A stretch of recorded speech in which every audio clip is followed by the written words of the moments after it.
Calamari and betrayal. He broke up with me over calamari. That's not even the wild part. I was halfway through my drink when he slammed his napkin down, eyes darting around like he expected someone to jump out from the shadows.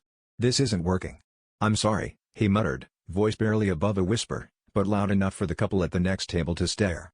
I wanted to scream or cry, but instead, I watched him grab his coat and stomp out, leaving me with the bill, the awkward stares, and a heart beating so loud I thought it'd shatter the wine glasses. Then she walked in.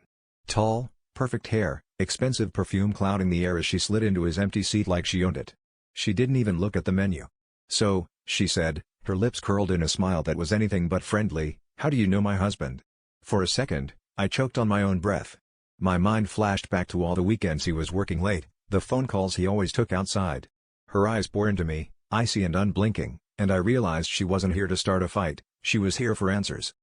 I swallowed, hating the heat crawling up my neck. The words tumbled out, messy and half-formed, as I told her the truth, or at least, the version I could spit out without falling apart. Her laugh was soft, but there was nothing warm about it. "You're not the first. You won't be the last," she said, almost bored.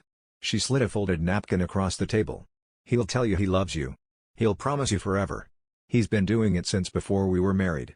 My hands shook as I stared at her handwriting, a phone number scrawled underneath a name I didn't recognize. She stood to leave, pausing just long enough to whisper, "You should call her. She has a story, too."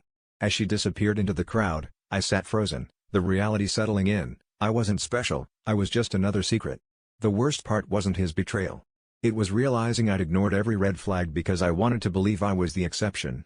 Now, with his wife's number burning a hole in my palm, I had to decide if I was going to keep living in denial, or unravel the truth, even if it destroyed every illusion I'd built about love.